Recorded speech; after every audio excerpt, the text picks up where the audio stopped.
good to have you here. As I was sharing with you, whenever someone applies to our firm and gets in, they often ask, what should I do to prepare for a career at Dalberg? And one of the required readings is Dr. Banerjee's book. So for me, it's terrific to have you here on stage. So I didn't realize why that was why the book was selling. we have a lot of employees, that's right.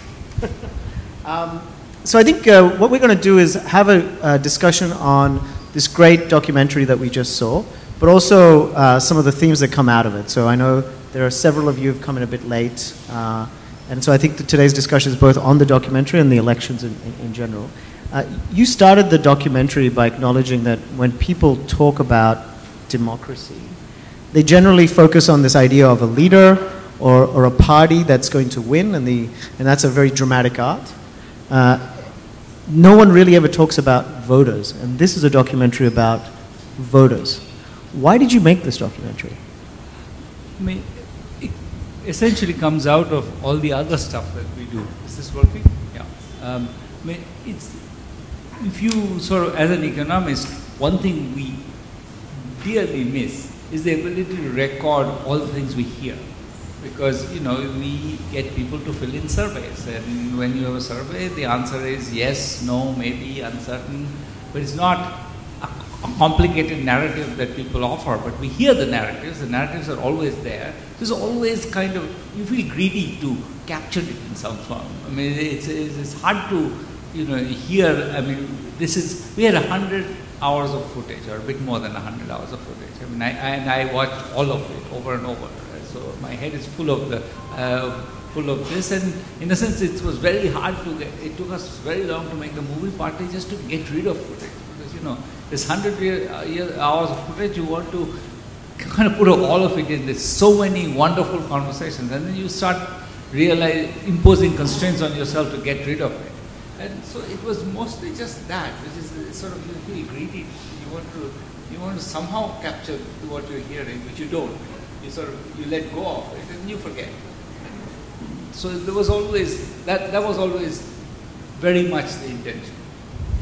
And if I link this to some of the work that you've done around poverty, a lot of the themes are about poor information leads to poor decisions, which then lead to poor outcomes for poor people. Translating that into the political space, it seems to me, if I go through this documentary, again, you're back in those themes of there's very poor information, and then there's poor decision-making by poor voters. Do you think, just like a poverty trap, we are in a political trap? I think potentially yes. I think I want to complete that loop, because I think what happens is you have poor outcomes which make people cynical, and therefore they then don't particularly pay attention to who they're voting for. They vote based on, you know, whatever religion, caste, nationalism, ideology, something that often, if they actually thought hard about it, they would override with something more concrete that was at stake. And therefore, a lot of very concrete issues get buried. And that's, I think, one of the key drivers of then this politics, which then turns out to be about identity and all kinds of things. So I don't think my sense is that a lot of the politics of identity is kind of a default, which is just, if I don't really think anybody is doing anything. I see promises broken. I feel like, you know, they're all kind of the same. Then why shouldn't I vote on something else? And the one thing that political parties offer that's very concrete is some identity, a signal, you know.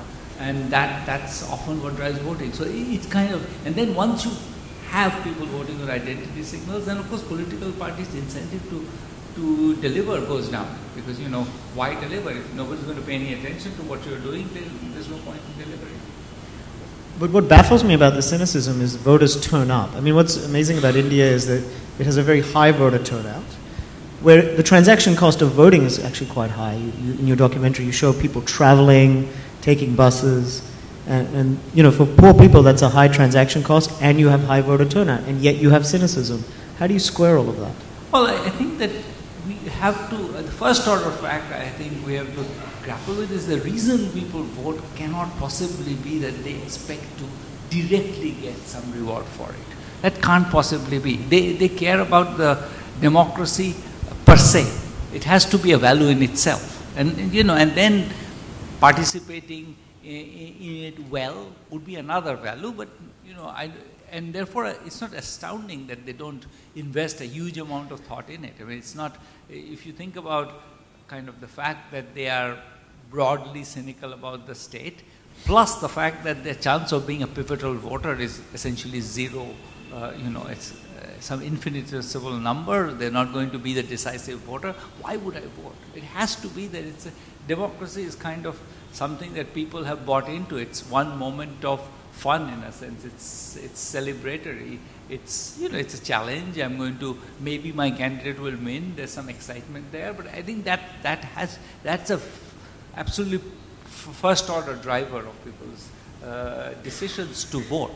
And then who they vote for, there other issues come up.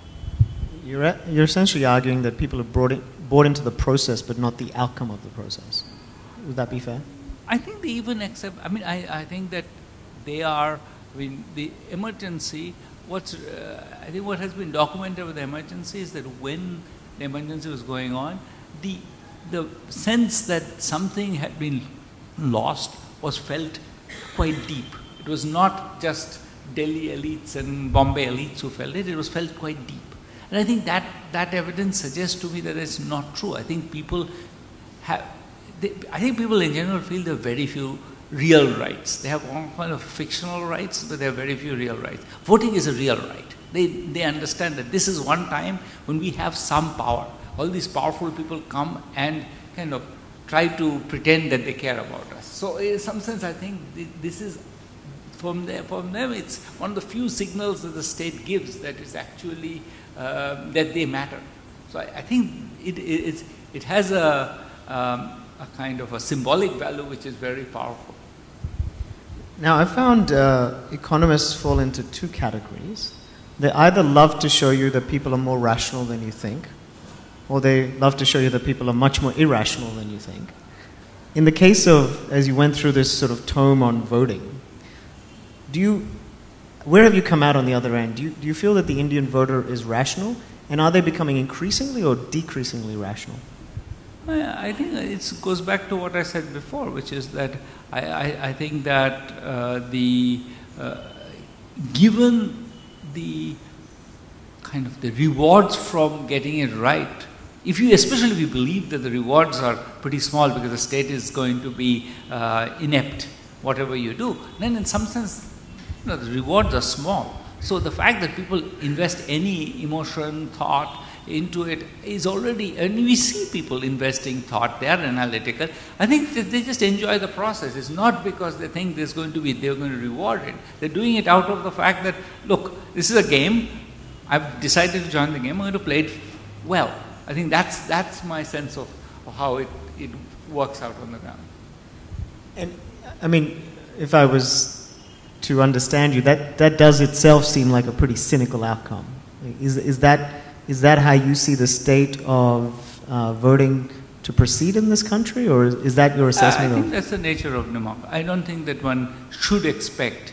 I think this is very clear that if you take the rationality of the voter very seriously, it's almost impossible to explain why they vote. Because, if you're rational, your probability of changing the outcome is zero. So why would you ever vote? Unless there's exactly a tie and you happen to vote on one side, you never change the outcome. So why would you bother to vote? Being pivotal is so unlikely that you wouldn't vote. So I think it cannot possibly be that narrow sense of rational, which is that am I getting something out of this, rather than the, I think, more generous sense of rational, which is that, we have moral compulsions and acting on them is also rational. I want to be a part of a society, a particular kind of society. I appreciate that I have the opportunity to vote. I want to do it properly. That's also rational. It's just it's a kind of a much more maybe generous sense of rational, but I don't think that it is any less rational to want, you work on you want to work to reform the state. I suspect you could make more money doing something else. You do it because it's rational for you to do it. It's rational because you care about some outcome. It's this. I don't think it's any different for poor people. I think everybody cares about lots of societal outcomes, and people invest in them. And I don't think of this as being any less rational. It's just, I think one should not take if economists kind of very narrow notion of rationality too seriously, especially for these kind of very societal acts like voting.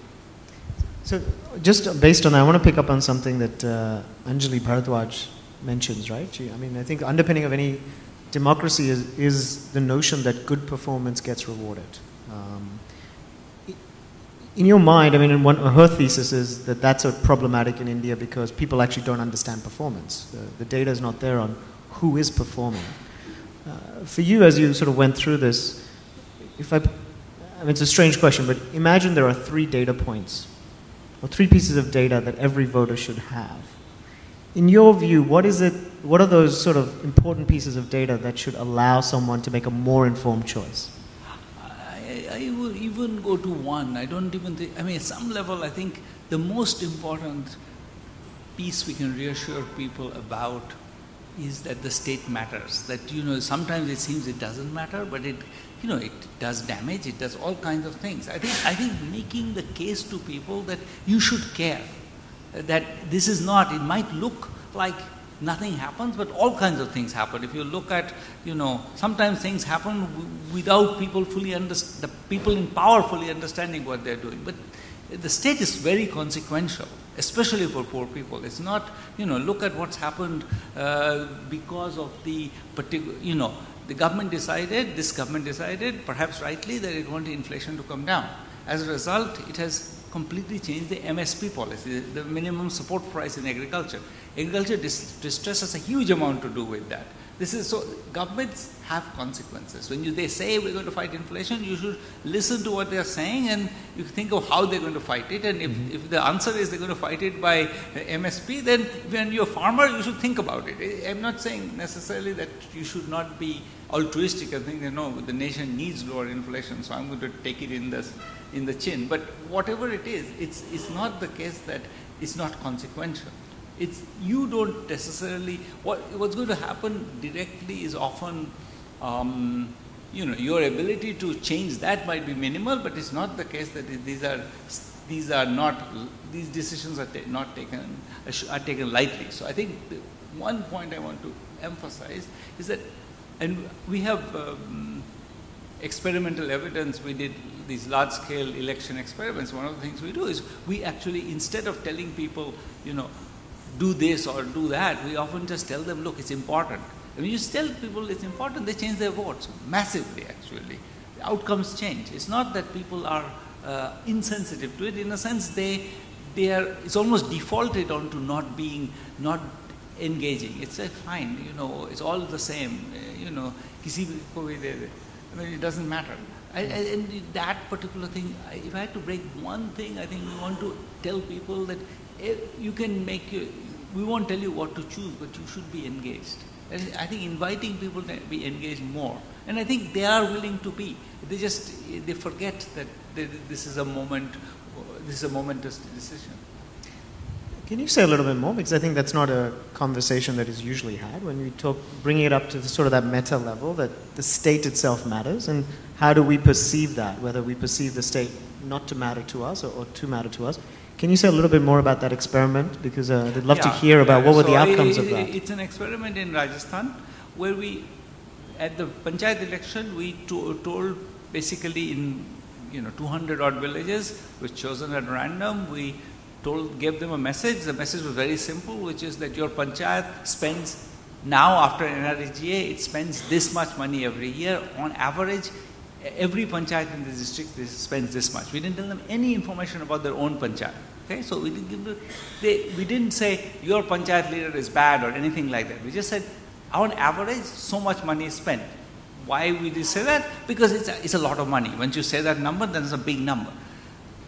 What happens so we can compare the villages where we give that message, which is a completely bland message. We don't say anything like, there is accompanied by you heard it, a little piece of it. There was a piece of street theater towards the end, in the dark. That piece of street theater is from that campaign. And they would have street theater. All of it was, go vote, take it seriously, etc. So, and there was no content. There was we didn't tell them your leader is bad or you should vote for this party. Nothing like that. What happens? The probability that the incumbent gets re-elected drops by 50%. I'm not kidding you. 50%. The incumbent, most of the bad, and which incumbents don't run? The bad incumbents. Now, how does that happen? Because we didn't tell them who bad incumbents were. They knew who were the bad incumbents. They were just not using that information. They were not engaged. It was not that they I told them that, Gaurav is the bad incumbent and somebody else is a good incumbent or the other one, whatever. We didn't tell them anything. They knew what the answer is, but they didn't act on it. What the getting people to engage gave them just the impetus to say, yes, actually, our guy, he really sucks. He doesn't do anything. And that particular impetus is very powerful. So I think we are in a place where people have information that they don't use. That's something, they know a lot more than they use. And so I think engagement is a constraint. I think we need to change the level of engagement. Professor, that's a study you should be trumpeting, I think. I think that's, you should lead with that. One of the things that I think the documentary did not cover is gender, because, well, it covered it, I think, in an interesting way, because there were really incisive comments made by many women, and for those who watched it, and I felt quite a difference between the reaction of men in your documentary and the reaction of women to politics. And there is a lot of people talking about the missing women in politics from a voting perspective, and there's some estimates that there are about 50 lakh more women that will be voting this year that no one is accounting for, and the statistics are all wrong. Did you, in that sort of 100 hours of documentary footage and so forth, observe some differences and gender divides in terms of how they perceive politics and the cynicism? Is one gender more cynical than the other? That I didn't see. What I tell you why the women sound so incisive. Many of them are actually, it's very hard at least in North Indian culture, to get women to give opinions. And so a lot of the women who actually got to give opinions were quite politicized as a result. The footage has, when you ask women, a lot of women just seem to not want to give opinions, especially if any males are present. So I think a lot of our surveys suffer from that. So when we survey, we often send a woman in and insist that the male goes away before we start the survey, because I think it's very hard to survey women. They're not necessarily convinced that they're entitled to have opinions. And I think the answer is they have opinions. Occasionally we get a hint of that, which is that we have opinions, and in front of my husband I'll say A, and when he goes away I'll say B. And I think there's a lot of that actually, more than I think we pick up in most exercises. I think so. I feel like it's a real challenge getting women to express themselves, especially when men are present. Did you also observe differences in terms of, so that's in terms of extracting information, but I guess in terms of how they view the political process? Yeah, so I don't think we did, but I think the women we encountered, a lot of them were quite political and therefore much more engaged than actually a lot of the men. The men, every man is happy to offer his political opinion, but when you get to women, to get candid, deep conversations, you need to actually, a lot of the women were very much part of some political, they were either local panchayat leader or something else. There's a sense in which I feel like their opinions are not necessarily representative of women. So I don't want to, that's why I want to avoid this issue. I don't think this film was, we didn't, if you had to get it to be representative of women, you would have to do a very different kind of interviewing. You have to create private spaces for women and bring them in and talk to them. And that's what we do sometimes when we survey, but I don't think we didn't do that. So I don't want to, it just doesn't seem to me that the first order thing that I have a great insight into. I always forget that you only comment on things that you are statistically significant on. No, I comment. If you get to know me, you'll know that I comment on everything. But this film doesn't do anything about it. And maybe you can jump sort of beyond the film. But part of the theme that it brings up, obviously, is this cynicism towards promises and towards different types of government policies, handouts, buying votes. So let's talk about universal basic income, because that's today both a deeply political topic within India, but a very interesting academic topic, which you've done a lot of research in. Firstly, maybe to start by laying the foundations for whatever you have learnt on this concept, what is the relevance of it to India, and how would you think about the role it can play in the manifestos or the actions of whichever government going forward? So, very, very nitpicky on this. What's being talked about in India is not universal. It's very targeted. It's farmers, it's people in the bottom 20%, something, but we are very clearly not talking about universal. And there's a choice both parties made. You could have gone, Arvind Subramaniam had very much written for this government a kind of a proposal for doing universal basic income in the 2017 economic survey. There's a whole clear worked out proposal there. So I don't think that it was necessarily off the. So this is not universal. It's very much targeted, and the reason to worry about targeted is that targeting is very hard. You get it wrong a lot, and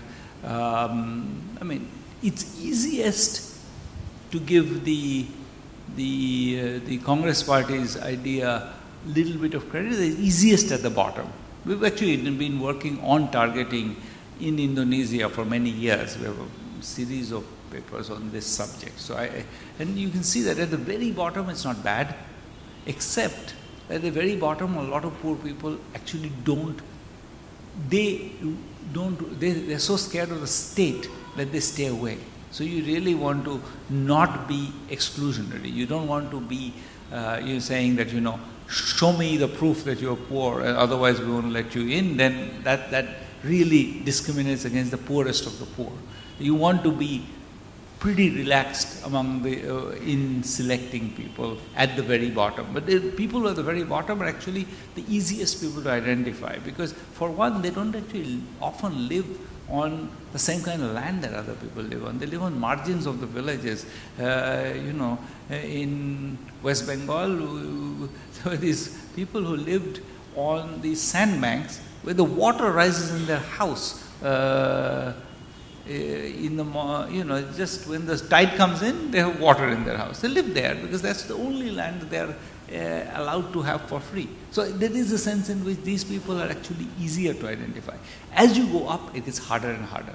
And by the time you are at the 40th percentile, you are indistinguishable from the 50th and 60th percentile. So I think that's so if you want to go, we stay right at the bottom 10% are probably the easiest people to identify. And as we go higher and higher, as we expand this group, it's going to get worse and worse and worse. The targeting. But you did sound a little bit like you were hedging, though. You said it was not bad. And I think, there's a lot of controversy around this idea. So I'd love to hear about what has been the evidence that you've collected that talks about, is this, even for the bottom 10%, let's push that up to 20, roughly where the government is at. Is this something that you do see as an important policy tool? Well, I absolutely think it's an important policy. Whether the question is whether, should you have gone further up in the income scale and had smaller amounts of money? That's a question that I am totally convinced that what a lot of people who are my friends, mostly who are on the left, been saying, which is that why not invest this money in health and education? Actually don't agree with them. I think at this point our health and education systems are so broken that till we take on some serious reform, don't put money into it, because people are walking away from it. 80% of the first visit to primary care is to a private sector person.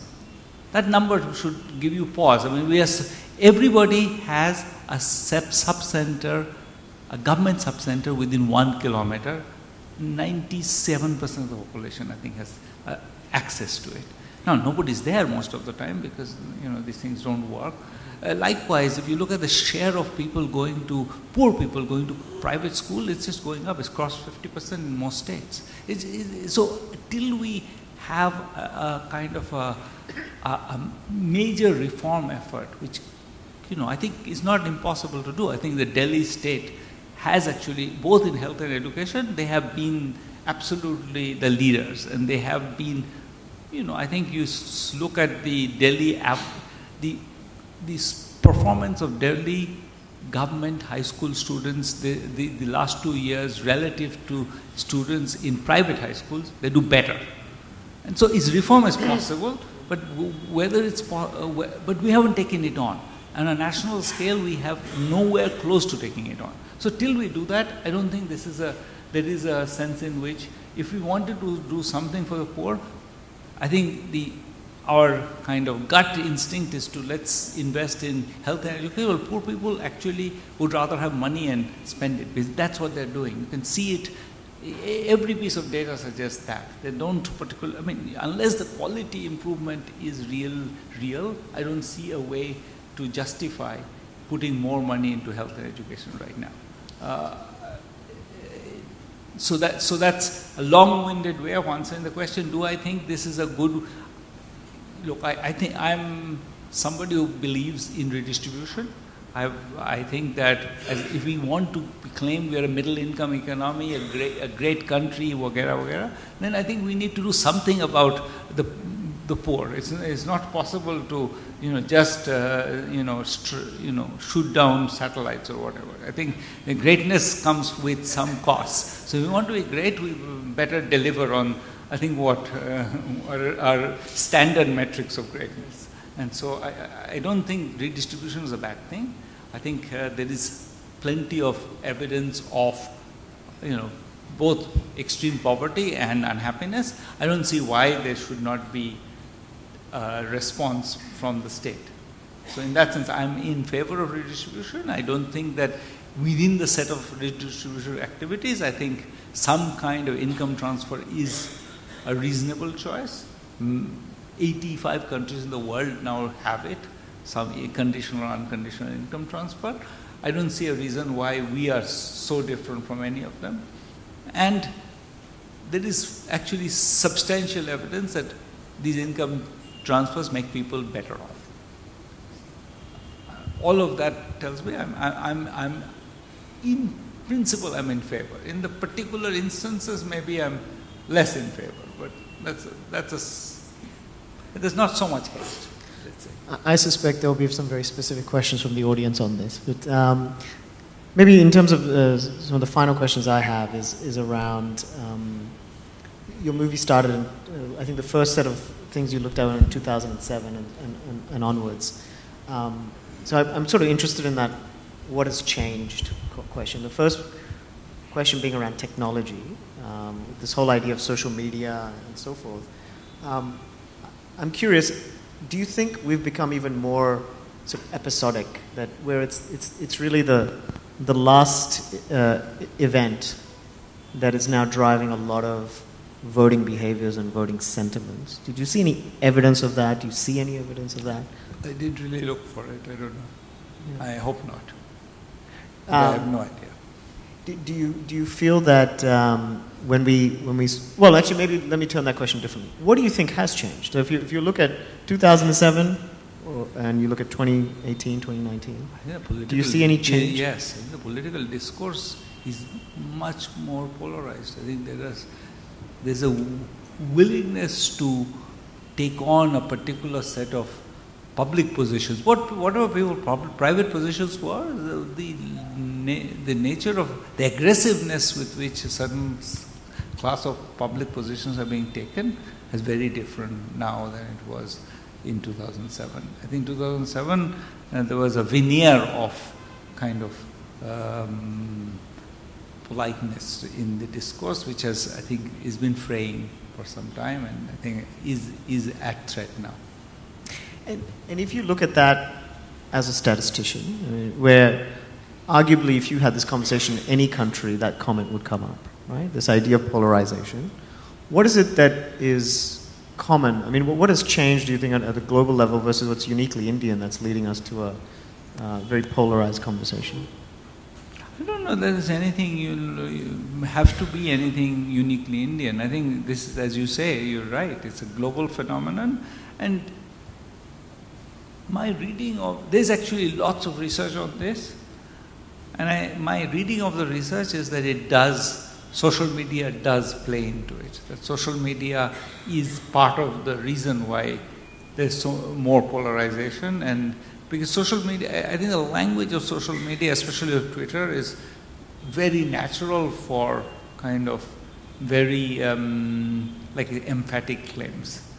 You nuanced. You don't do nuance in 140 characters or even 280. So I think it does start to give a structure to the conversation. I think Twitter in particular is I think potentially quite damaging. So I'm going to ask my last question, and we want to open up the floor after that. So I think we'll have some mics going around. I guess the last thing is I think economists do a great job of exposing our fallacies, right? And this idea of sometimes beliefs that are unfounded. As you've sort of gone through looking at Indian democracy, voter behavior, what are some fallacies that you feel we hold that you feel are not true? Well, by definition. We hold as perhaps as voters as well? So I think I'm not sure there is, I think we are, I think there is a general prejudice against, I think, people's voting decisions among the elites, which I think is patronizing and not particularly more accurate than, I mean, I don't think that they are, I think poor people are not particularly less rational in this. I don't think anybody is particularly rational, by the way. I was not at all insisting that in the very conventional sense of rationality they are rational. But I don't think they're any less rational than anybody else. I don't see any evidence of it whatsoever. You see people thinking quite hard, quite carefully. You heard the people that are explaining, there's a guy who's explaining exactly why there's corruption in politics. He's just saying, these guys, they spend money on getting elected. How will they get the money back? And he has a theory of politics which is solid. And so I don't see a reason to privilege the elites on this one. Great. Maybe we can open it up. There's a lot of questions. Please. Yeah. You can start and we'll work our way back. Thank you. Very interesting, Abhijit. And my question is about basic income. Two questions. The first question is, should we replace subsidies with some kind of basic income? And the second question is, a lot of people talk about the fiscal imprudence of basic income. So my question is, considering that basic income will have the lowest income spend a lot of money, there will be a multiplier effect, and the government will actually collect taxes based on the multiplier effect. So how much of the basic income will come back to the government? So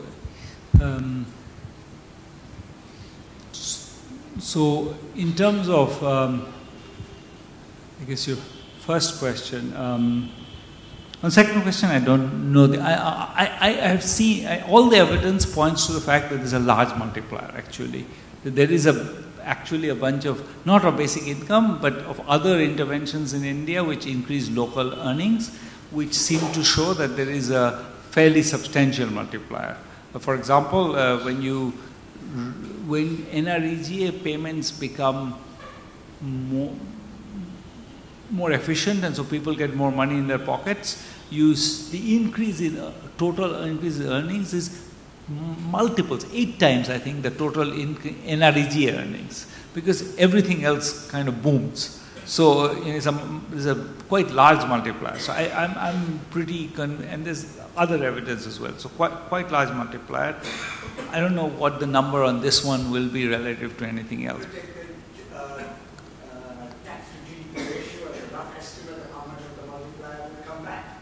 Yeah, so that would be, yeah, so, but I don't know what the multiplier is.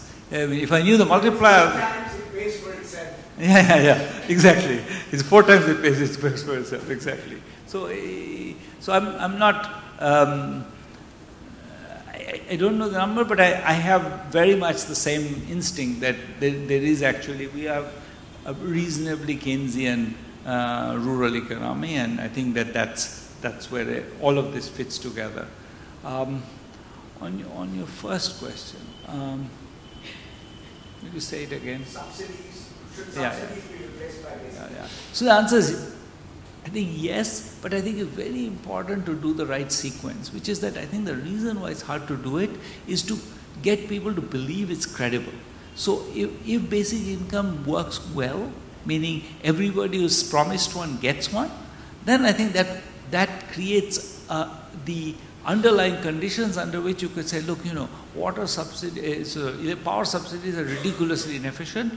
Let's actually give you basic income, and then instead, and then you just buy power at market rates. I think this is only possible once we establish the credibility of the transfer mechanism, and I think I think is going to be critical. Whichever government comes and whatever they implement, the fact that they do it, especially, for example, if the NDA comes back and they do the Kisan one, that's going to be critical for the rural power issue to be resolved. I think it will be critical that that's implemented well.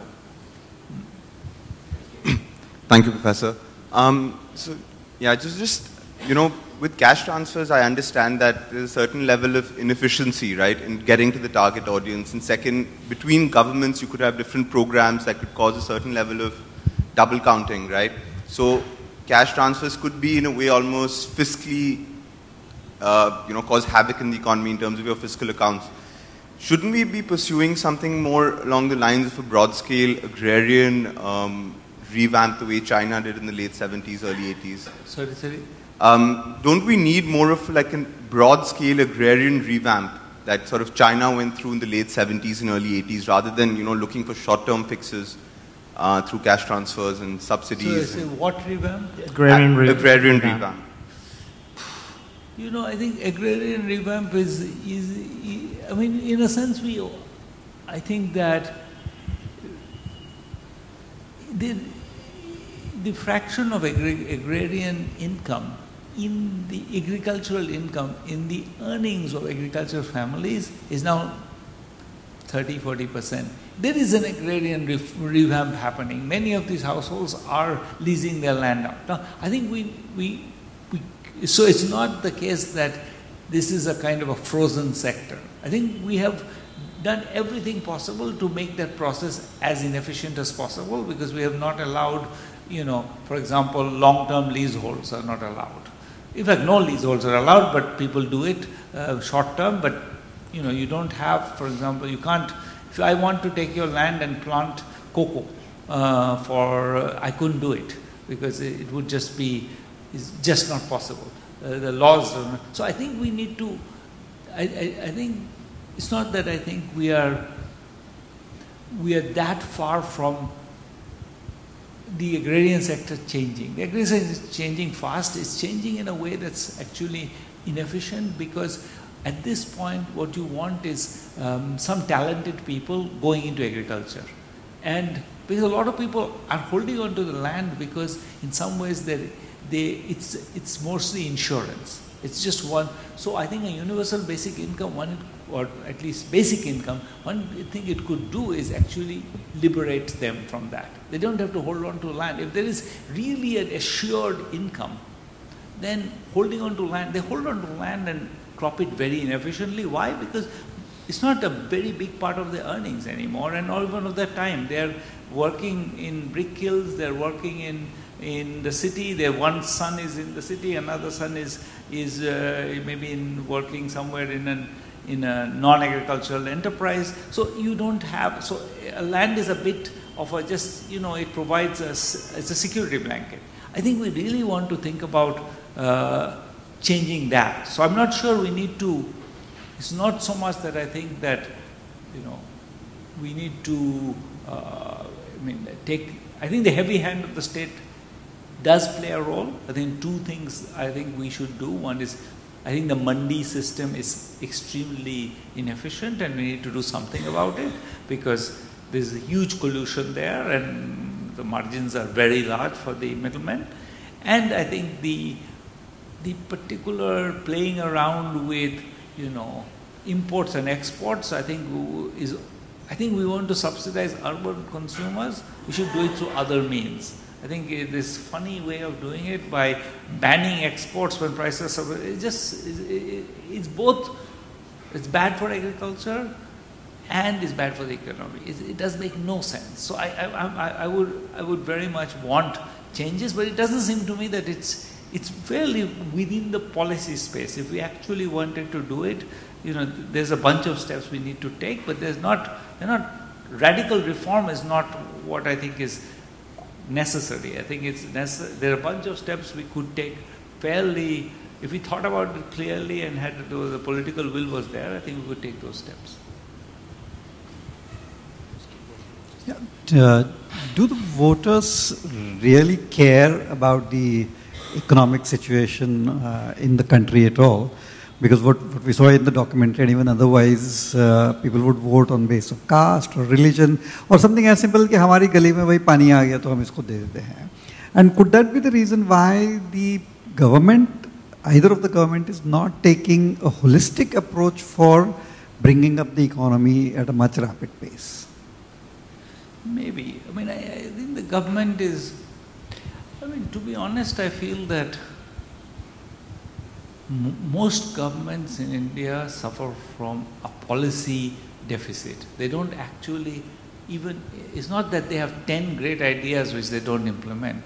They really seem to me, some of it is, it seems to me that, bad ideas are often implemented and good ideas are not pursued. I do think that there is a sense in which, maybe you're right, there is democracy, but I actually think that there is a competence deficit at the top. I think that there are very, very competent people, of course, everywhere in government, but I think that overall there isn't really, the very long-term planning, implementation is very difficult. I work a lot with governments, many states. I probably work with 10 state governments, and it's always the same thing. The secretary, he's going to be transferred in 3 months. So it's hard to get people to have focus on a 5-year project.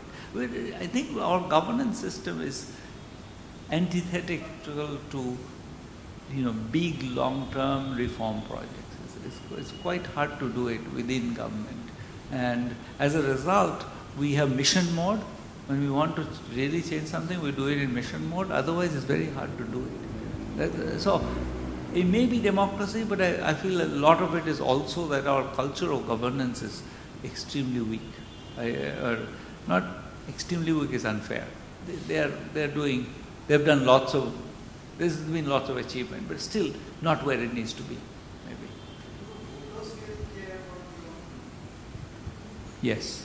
I think voters, this is not all voters, but I think voters at some level, I think if there wasn't, I think the political system deeply believes voters care about it, because otherwise this whole attempt to suppress all possible data would not have happened. I think that's a symptom of something that they are picking up. And I do think they care. I think people, I think as I was saying, voters don't necessarily just care about their pocketbook. They care about us being a great nation. And a great nation grows fast. It grows like China. We want to grow faster than China, etc., etc. So it's not, I think it's part of the claim of greatness is in those numbers. So voters care about it, not necessarily because it's going to affect my pocketbook, but because that claim of greatness is important to a lot of voters. True or false? Professor, can I just ask on that question? There's one thing to care and there's another, and you bring this out in your documentary, the difference between care and understanding. Do you feel that people care about the economy but then don't know how to interpret the actual performance of the economy? So I think that again, so take demonetization. Demonetization, we actually studied it, was initially very popular. We did a set of surveys, and all of the surveys people said, bad for me, good for the nation. 9 months later, if you look at the government's reaction, it's clear that the government is starting to feel that people don't buy into it. And, by the middle of 2017, skepticism is setting in. So voters don't immediately understand policies, but nor do I. So it's not that, but it sinks in. They see the consequences. It's not that they are blind to the consequences, and you can see that the reaction, demonetization clearly went from a good to a bad. And then the government stopped taking credit for it, basically. And at some point, this is not, I am not even saying that it is criminal to make a mistake. Sometimes you do something brave and you make a mistake. But the government definitely decided it was not on their side. I think he's been trying for a long time.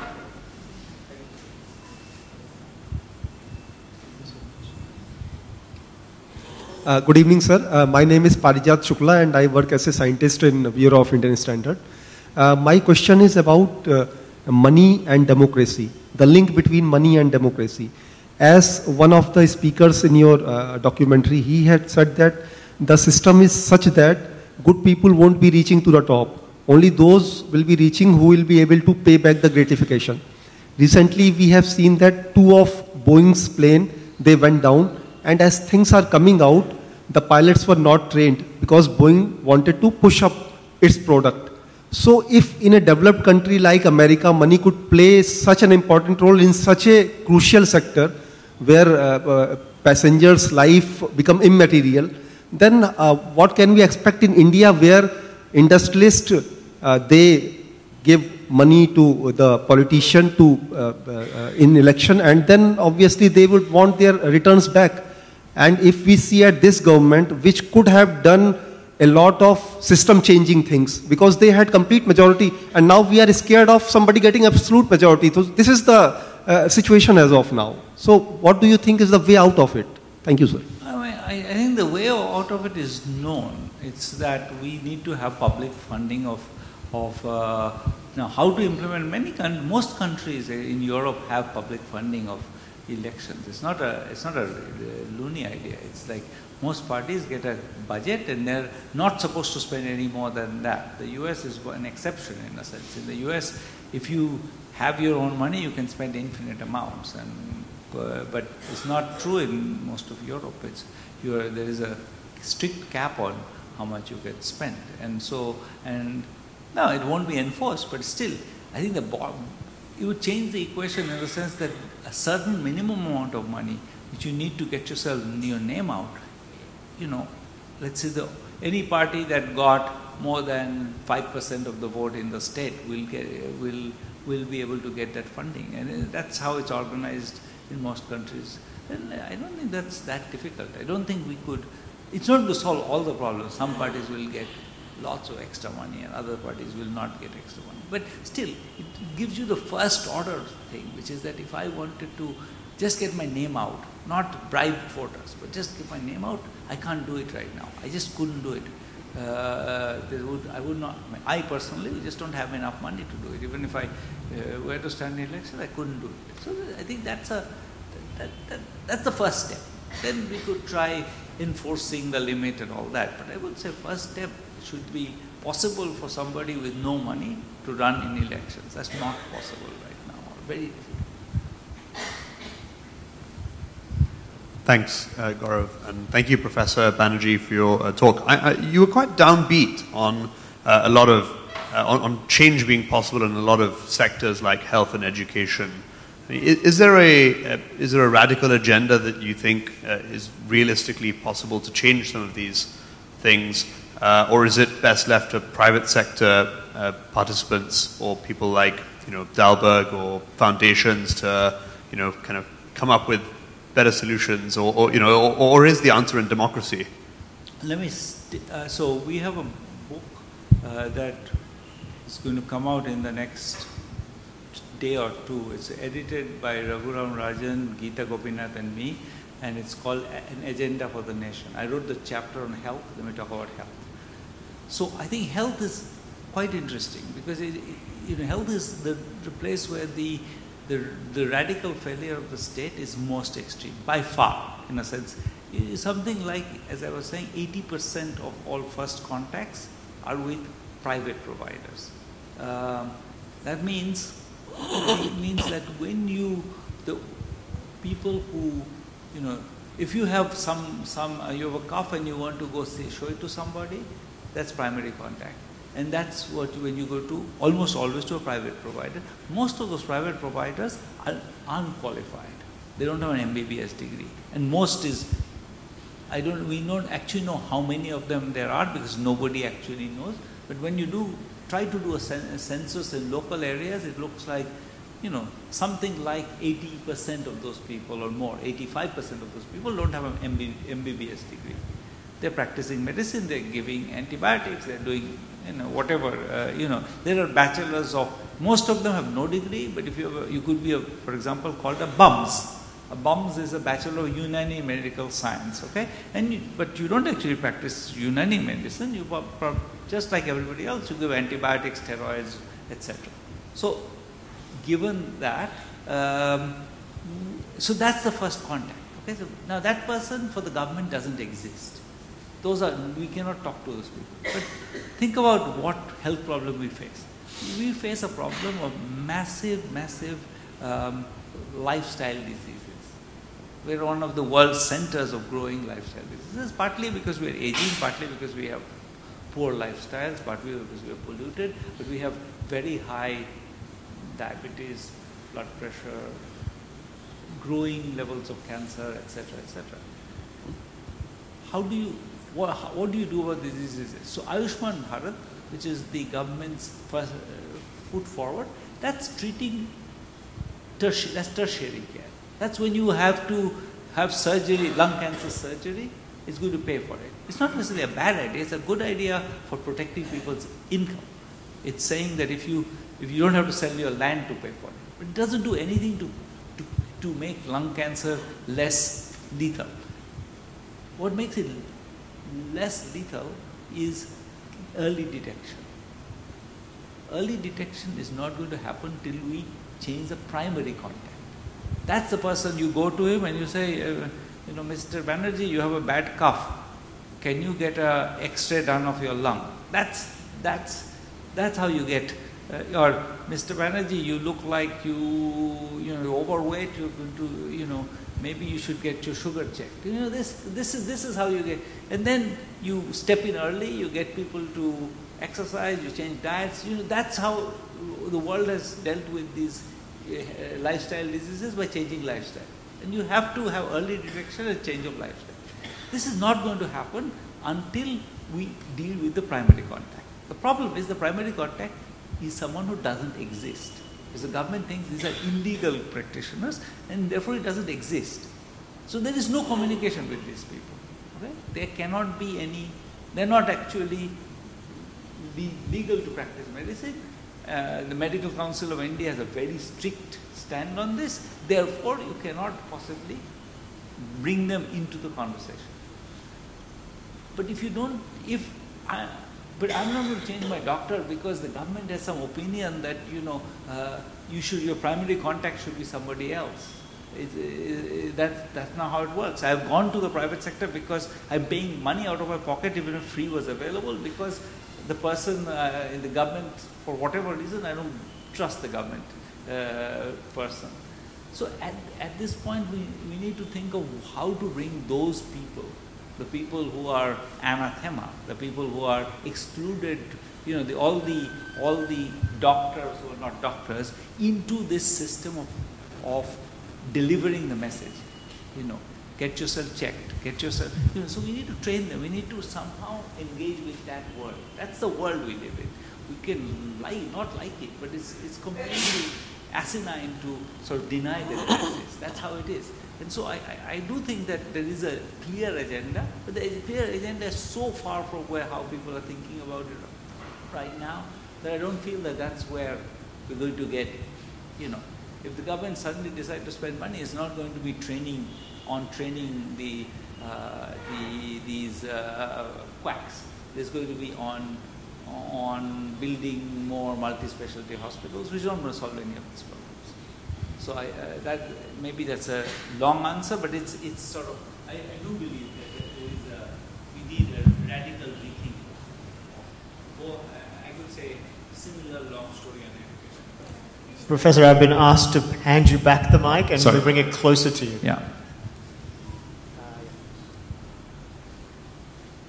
So I wanted to ask a question. So looking at your documentary and the massive footage that you collected, did you notice issues like hyper-nationalization or jingoism kind of eclipsing issues like minimum support price, farmer distress? And if it doesn't eclipse those issues in the minds of the voter, why do political parties spend so much time in polarization? I mean, if political parties, if we are in this situation where people vote based on ethnic identity and religious identity, it makes sense for them to polarize. It's precisely, unless we persuade people to sort of think beyond these categories and recognize that there are more useful things for them they can get from the government, then it's very easy to get there. So I do think that political parties are rational in pushing for these things, unfortunately.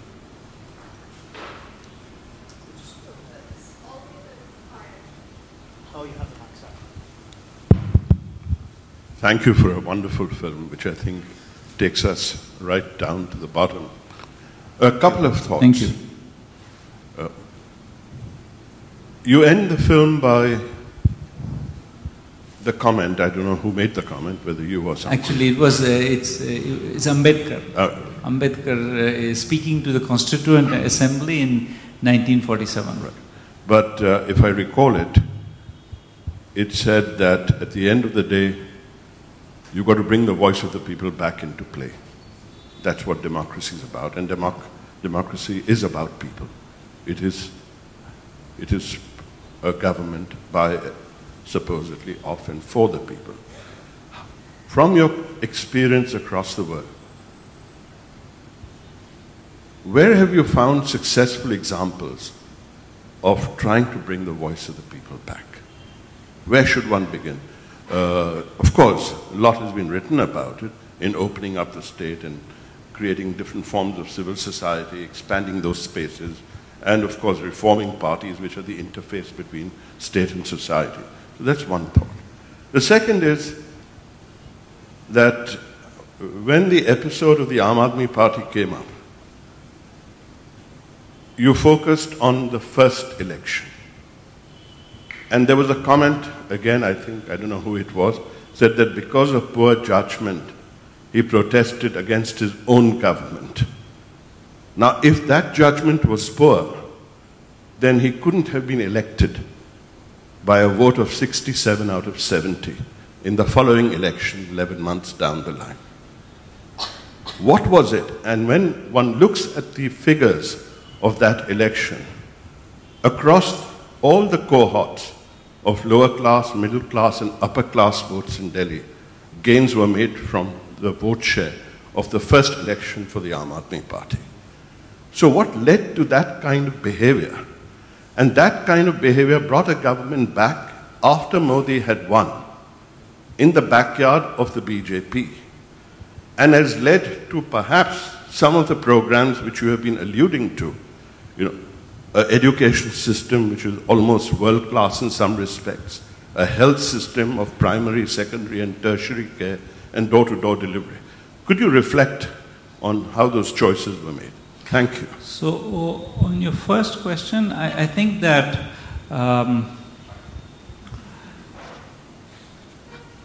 it's actually, even in India, I think that one of the,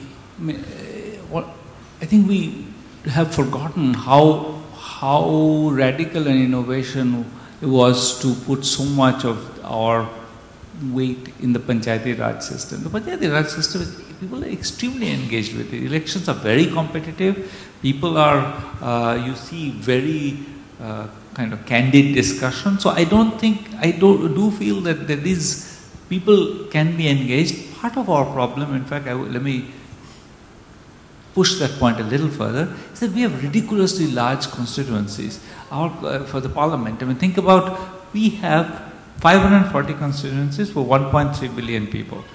The UK, the Great Britain, has 640 constituencies for 55 million people. So that's a 25 times larger constituency. Our constituencies are too large, and therefore it's very hard to engage with them. Politics is much easier to do when the politician can actually do something for me. If he's dealing with 20 million people, 20 lakh people, then he's not going to be able to do anything specific for any of them, and that makes it harder for him to deliver. So I do think that part of it is that we need to bring the politics down local. That ties into my answer to, I think, what the Aam Aadmi Party did right. And the two things changed. One is the collapse of the Congress absolutely helped them. So if you look at the BJP's vote share, it doesn't really shift. What happens is Congress votes switch to the Aam Aadmi Party, and that's the big fact that happened. So I don't know that was so much about, I think the fact that they look like in 2015 that the Congress was dead actually helped the Aam Aadmi Party a lot, which explains why they are having such a hard time collaborating. And I think one of the great ideas of the Aam Aadmi Party was, let's make all politics local. There's this quote from the US that all politics is local. It's not actually true, but Aam Aadmi Party did actually make our politics local. They sort of, I went to a bunch of the rallies. Was actually living in Delhi in that the first few months of 2015. And so I went to a bunch of the rallies, and rallies were all about delivery. There was not a mention of, big picture, small picture, small picture, small picture. And that was clever in the sense that people suddenly felt, okay, it's a different party. They're not talking about, their great tradition of Gandhi or whatever, or Shyama Prasad Mukherjee or whatever you want to pick. So they were, in a sense, very clever. They changed the discourse completely. And I think they have now, I'm going to predict that they're going to actually win again. Because I think they have changed the conversation. It's going to be very hard to compete against them. Till they have credible delivery mechanisms, and it's going to be they've changed. Now you have to somehow, when the same people might vote for the BJP in the national elections, but when it comes to Delhi elections, they're going to still think there is something very substantive about this promise that I'm going to deliver you these things. So I'm going to predict they're going to win again. Yeah, and I'd just add that I think that the challenge of constituencies is made worse with the size, that we have a party whip system since the 80s. So you not only have such large constituencies, they're all voting in one way because of their party as opposed to representing their constituents as much.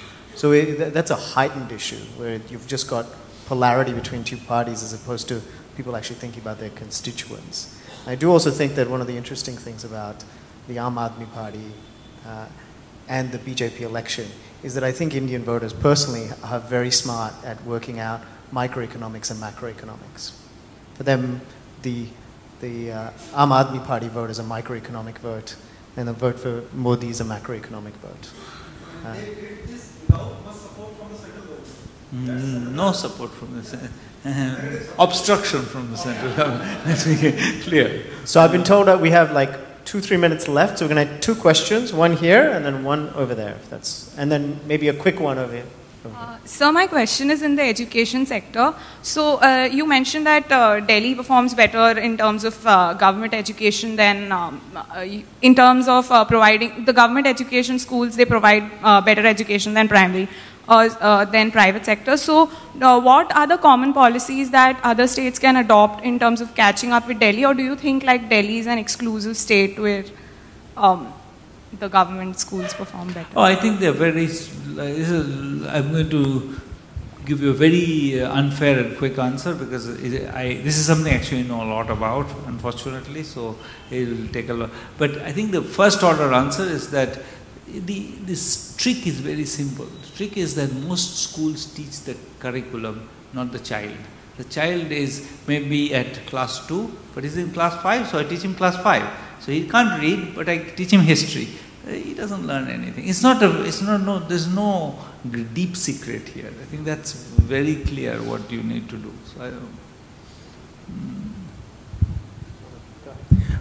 Dr. Banerjee, thanks for your talk. 2 very quick questions. The first, the whole big picture, small picture phrasing that you did you see any systematic patterns among voters that care for big picture versus those that care for small picture in some sense in your conversations? I mean, this need not be a statistically significant answer, but just your feelings there. And the second question is something that I've blanked out on, so I'll just probably leave it here. My sense was that I went to a lot of AAP rallies to see what was going on. Just it was fun and interesting. Their political style was distinct. I'm a kind of a, I guess I'm an aficionado of political movement. So I went to see them, and they were very different style. And the answer is, it was a lot of middle class people, not upper middle class people, but like kind of, there was a lot of people who kind of grumble a lot about the state of Delhi, and there were a lot of them. So it was low income voters. We had a driver there, and he voted for the AAP. He was very much an AAP person, but also it was mostly the rallies were in middle class people. Lots of them came there. Right, we'll just have one more question. I'm sorry for the interest of time. I think can we just actually maybe we can just hear both questions and you can answer them. That'll make it quicker. Thanks. You spoke a lot about institutions in your book, Poor Economics, and you spoke about information a lot in your talk and, of course, in the film as well. I was curious to understand your perspective on the erosion of institutions and the impact of that in the information that the average voter has. So one way of looking at the erosions of institutions is that it's self-correcting. So I wanted to get your perspective on to what extent you believe that is true or not true. And if not true, what are the actions you think that need to correct? And by institutions, I mean media and, yeah. Okay. Thank you. I don't think they're self-correcting. There's no reason to think they'll self-correct. I mean, I think in particular, if, let's say, controlling the media turns out to be a good strategy and a government wins as a result of that, I don't see why they would not want to do more, and they'll keep winning. I don't think there is any guarantee that the independence of the media is kind of a natural phenomenon. I think you can look at what's happened in Turkey, in Russia, in any number of countries. It's gone. It could go here. Yeah. Final audience question. Go ahead. Yeah. To give a fish to a man at the time of elections is, it will save a man. You are not going to teach him how to fishing.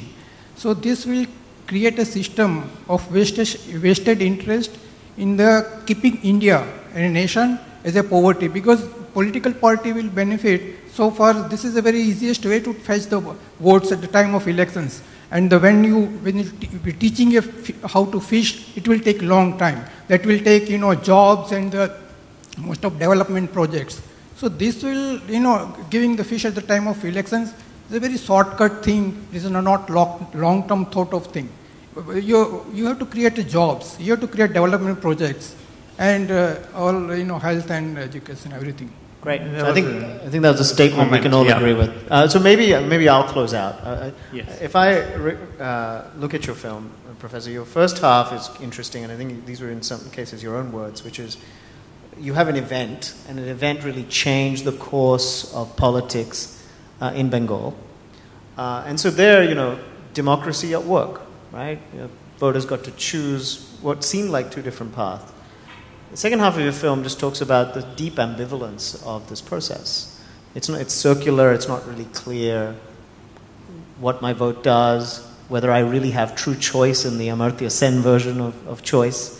Where is your head at today? Do you feel a deep ambivalence towards this journey of democracy? Do you see us heading in a downward trajectory, an upward trajectory? Just more your personal thoughts and not your statistical ones. I'm frightened. I'm very frightened. I feel exactly the institutions question is key. I think there is a sense in which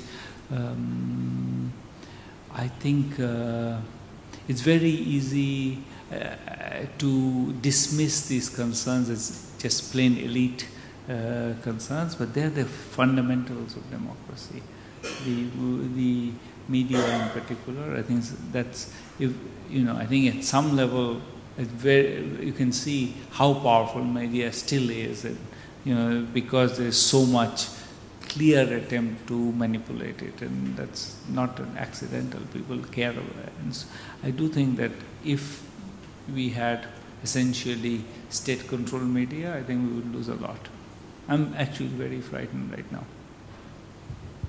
Okay, that's a note to end on. I'm sure the professor will be around to answer some further questions, so we may just end by giving him a great round of applause. Thank you so much for sharing those thoughts.